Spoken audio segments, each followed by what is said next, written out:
Netflix को मान गए भाई। सच में नेटफ्लिक्स ने लाइव एक्शन सीरीज बना ही दी अवतार की, और फाइनली अवतार द लास्ट एयरबेंडर सीरीज को लाइव एक्शन में दिखाई दिया। बट एनिमेटेड सीरीज का मुकाबला नहीं है, वो बिल्कुल परफेक्ट है। वैसे नेटफ्लिक्स ने बहुत ही अच्छी बनाई है ये भी सीरीज, और यकीन करो मुझे ये सीरीज बहुत ही अच्छी लगी। हाँ, स्टोरी वही थी बट काफी सारी चीजें जो हमें देखने को मिली वो कुछ नहीं थी। बट मैंने इतना एंजॉय नहीं किया जितना मैंने पहली बार अवतार द लास्ट एयरबेंडर फिल्म देखी थी, क्योंकि उस टाइम हम थोड़े बच्चे थे और ऐसी मूवीज को काफी पसंद करते थे। अब बात मानो या ना मानो, बट ये सीरीज भी बच्चों वाली ही है। बट सच कहूँ तो इस सीरीज में काफी मोटिवेशन भी है लाइफ को लेकर, और किसी को लाइफ की रिलेटेड कोई मोटिवेशन चाहिए तो ये देखो अच्छी है। और ऐसे ही एक दूसरी नेटफ्लिक्स की सीरीज वन पीस है जो काफी मजेदार है। वो भी एक एनिमेटेड सीरीज का रीमेक है, बट वो काफी फेमस गई थी।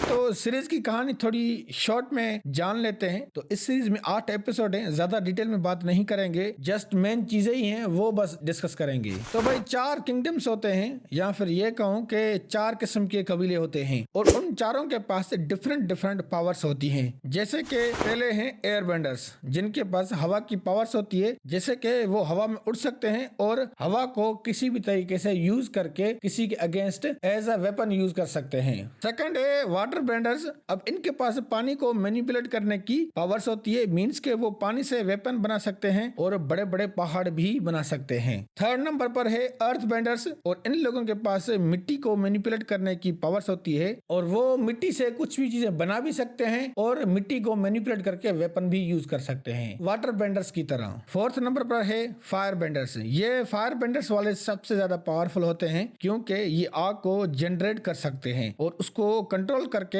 एज अ वेपन के तौर पर यूज कर सकते हैं, जो कि ये करते हैं। और सबसे जो मेन बेंडर्स दिखाई गई है इस सीरीज में वो है फायर बेंडर्स। लास्ट है एनर्जी बेंडर्स, बट उसका कुछ सेकंड का लुक देखने को मिला है, बाकी कुछ नहीं। वैसे वो भी इस सीरीज में है। तो मेन यही 4 बेंडर्स होते हैं जिसको ये नेशन का नाम देते हैं, जैसे कि फायर नेशन। तो सभी बेंडर्स के पास एक एक पावर्स होती है, मतलब कि अगर कोई फायर बेंडर होगा तो उसको वाटर बेंडर की पावर नहीं होगी। बट जस्ट अवतार ही ऐसा होता है जिसके पास ये 4 बेंडर्स की पावर्स होती है, और अवतार ही सभी बेंडर्स को अच्छे से सही से चलाता है ताकि कोई लड़ाई ना हो इन चारों के बीच। तो जो उस टाइम अवतार होता है वो मर जाता है, फिर काफी सालों तक कोई अवतार नजर नहीं आता। तो फायर नेशन का लॉर्ड सुजैन जंग शुरू कर देता है कि अब कोई अवतार नहीं आएगा, जो भी आएगा उसको हम मार देंगे, क्योंकि हम पावरफुल हैं और अब हमारा कंट्रोल होगा पूरी वर्ल्ड पर। उसको शायद पता होता है कि अब अवतार एयरबेंडर से ही आएगा, तो वो सबसे पहले अपनी आर्मी को एयरबेंडर्स को खत्म करने का हुक्म देता है, और ऐसा वो करते भी हैं। देन फायर बेंडर्स की आर्मी सभी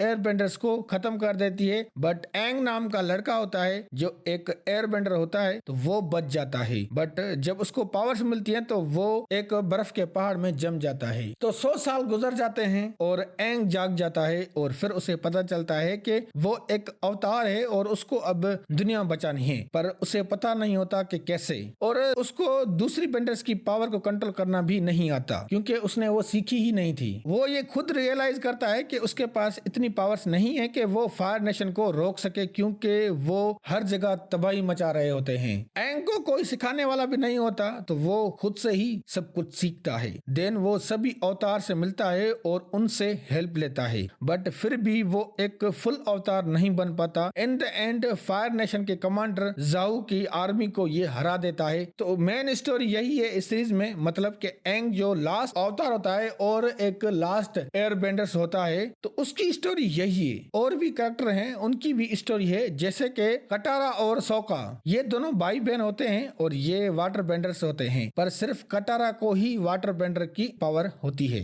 और ये दोनों भाई बहन एंग का साथ देते हैं उसके एडवेंचर में, क्योंकि एंग की सबसे पहले इन्होंने ही हेल्प की थी जब वो बर्फ के पहाड़ से निकला था, और इन दोनों को मकसद भी मिल जाता है अपनी लाइफ का। फिर आता है प्रिंस जूको। ये बेटा होता है फायर लॉर्ड ओजाए का, और वो उस टाइम फायर नेशन का लॉर्ड होता है। तो जूको की स्टोरी बहुत ही अच्छी है। वो एक अच्छा इंसान होता है और अपने उसूलों पर कायम होता है। वो अपने बाप जैसा नहीं होता जालिम, ये एक अच्छा होता है। और इसका मकसद होता है अपने बाप को खुश रखना, और वो तब होगा जब ज़ूको अवतार को पकड़कर अपने बाप के हवाले करेगा। इसीलिए ओजाया ने अपने बेटे जोको को अपने नेशन से निकाल देता है। तो मेन कैरेक्टर की स्टोरी यही है और पूरी सीरीज की स्टोरी इन कैरेक्टर्स पर ही घूम रही है। और यकीन करो मुझे ज़ूको की स्टोरी बहुत ही अच्छी लगी, वो कैरेक्टर भी अच्छा लगा मुझे। एंग को वीक दिखाया गया है जो बिल्कुल मजा नहीं करता, और कटारा को भी सही से वाटर बेंडर्स की पावर्स नहीं दी गई। अब अगर बात करें सीरीज के एक्शन और वीएफएक्स की, तो यकीन करो आपको वो दोनों ही जबरदस्त मिलेंगे। सीरीज का एक्शन सीक्वेंस बहुत ही अच्छा बनाया गया है और उन एक्शन सीन्स का बैलेंस में रखा गया है ताकि ये फील ना हो कि कुछ ओवर है। सभी एक्शन सीन्स में एक डिटेल दी गई है और उसी एक्शन सीन्स में जो वीएफएक्स यूज किए गए हैं वो भी एकदम जबरदस्त है।